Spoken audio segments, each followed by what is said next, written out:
Hello મિત્રો, કેમ છો? મજામાં છો? મજામાં છો એવી આશા રાખું છું. હવે રાત થઈ ગઈ છે.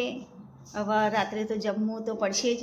હવે જમવાની તૈયારીઓ કરવા માટે પૂજાબેન બેસી ગયા છે અને એમને શાક સમારી દીધું છે, સુધારી દીધું છે. અને ચલો હું તમને બતાવું છું જો કેવી રીતે બેસી ગયા છે શાકભાજી સુધારવા માટે. ચલો જોડાયા રહેજો આપણા બ્લોગમાં અને થોડો સપોર્ટ પણ કરતા રહેજો. ચલો હું તમને બતાવું છું પૂજાબેને જો સરસ રીતે મસ્ત સારી કટિંગ કરી હો. અંદર ફુલાવર છે, વટાણા છે, ગાજર છે, ટામેટા છે, બધું હા મિક્સ. અને હવે રાતનું ભોજનની તૈયારી શરૂ થઈ ગઈ છે. તમે બ્લોગમાં જોડાઈ રહેજો અને પૂરો વ્લોગ જોજો. ચલો શાક વઘારવા જઈ રહ્યા છે બેન. અહીંયા કચરું પડી રાખ્યું છે, એ બધું ખરાબ હતું, એ બધું કાઢી કાઢ્યું છે. હળેલું નહોતું પણ પાકા અંદર બીજડા જેવું થઈ જતું એટલે કાઢી દીધું છે. હવે બેન જ્યાં છે વઘારવા માટે. જો અને પૂજાબેને કઢાઈ મૂકી દીધી છે અને મેથીનો કકડાટ ચાલુ થઈ ગયો છે. અને જો મરચું મીઠું બધું નાખી દીધું છે અને તૈયાર તો કરવા બેઠ્યા છે.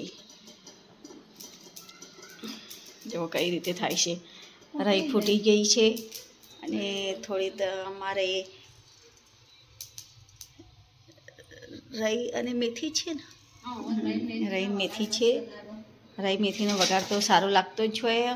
અને એમાં તો મેથી તો ગુણકારી હોય છે કે એ કંઈ ગેસ હોય તો મેથી અંદર નાખીએ તો ગેસ થાય નહીં, એસિડિટી ના થાય. અને તેલ નાખ્યું છે, 3 ડેકલીઓ તેલ નાખ્યું છે. જો હવે આ પૂજાબેન તૈયાર કરી રહ્યા છે. જીરું પણ નાખવા માંડ્યા છે. એ જીરું નાખ્યું છે. હવે આ તેલ ગરમ થઈ ગયું છે. જીરું પકડી ગયું. જીરું એ પણ કકડાઈ ગયું છે. પૂજાબેન તૈયાર કરી રહ્યા છે. એ સમારેલું શાક પણ નાખી દીધું અંદર.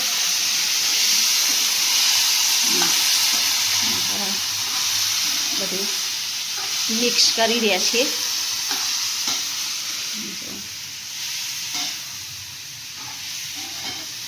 બધું બરાબર મિક્સ થઈ ગયું, મસાલો બધો.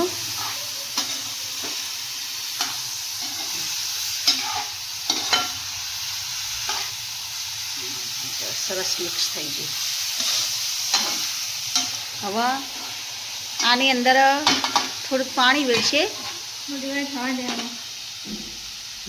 થોડી વાર થવા દઈને પછી પાણી વેડશે. હવે થોડીક વાર ઢોકાઈ જીવશે, ઢંકાઈ જશે એટલે પછી પાણી વેડશે. અને અહીંયા જો અમારા આ નાના રમકડા ઊંઘ્યા છે. જો કેવું આમ આળસ ખાય.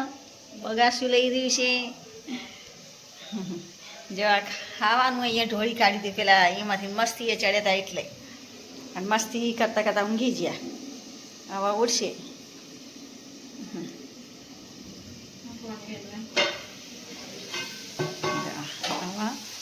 આ છે બફાઈ ગયું છે.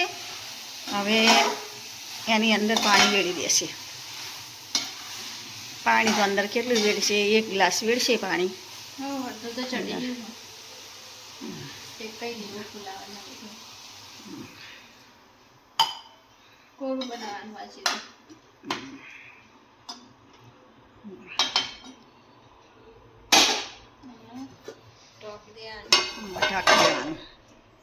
જો શાક તો થઈ જવા આવ્યું છે શાક. અને અહીંયા લોટ ચોળવાનું ચાલુ થઈ ગયું છે. લોટ ચોળાઈ રહ્યો છે. હવે લોટ ચોળાઈ રહેશે એટલે રોટલી તૈયાર.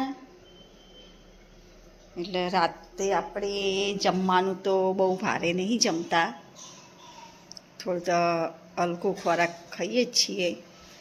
આજે શું શું બનાવેલું છે એ તમને છેલ્લે હું બતાવીશ. ત્યાં સુધી જોડાયા રહેજો આપણા વ્લોગમાં. બરોબર ને જોવે આ અમારી મનુ છે. હા કેવા બે અહીંયા બેસી ગયા. હા અને અહીંયા રોટલી બને છે. જેવા એ પણ રસોઈની તૈયારી થઈ રહી છે તો જોઈ રહ્યા હા. જો અહીંયા તો થઈ જશે શાક તો કમ્પ્લીટ થઈ જશે કમ્પ્લીટ. અહીંયા રોટલી બની રહી છે સરસ મસ્ત મસ્ત સરસ થઈ રહી છે રોટલી. હમણે થોડીક વાર પછી તૈયાર થઈ જાય પછી આપણે જમવા બેસી જઈશું. આપણું જમવાનું તૈયાર થઈ ગયું છે. પૂજાબેન બેસી જાય છે જમવા. અને જો આ શાક બનાવ્યું છે એની ફુલેવર બટાકાનું વટાણાનું.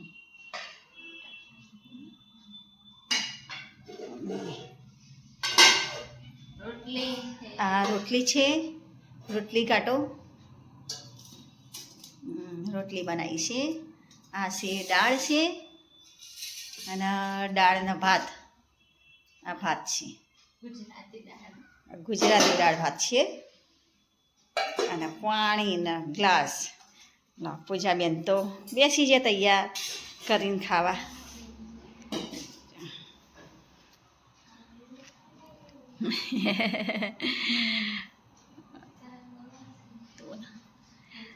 આવી જાઓ દાણ મિત્રો તમે પણ જમવા. પૂજા જમવા બેસી જઈ છે. ચલો આપણો વ્લોગ અહીંયા પૂરો કરીએ છીએ. સપોર્ટ કરજો અને સબસ્ક્રાઈબર કરજો, લાઈક કરજો. બસ બાય.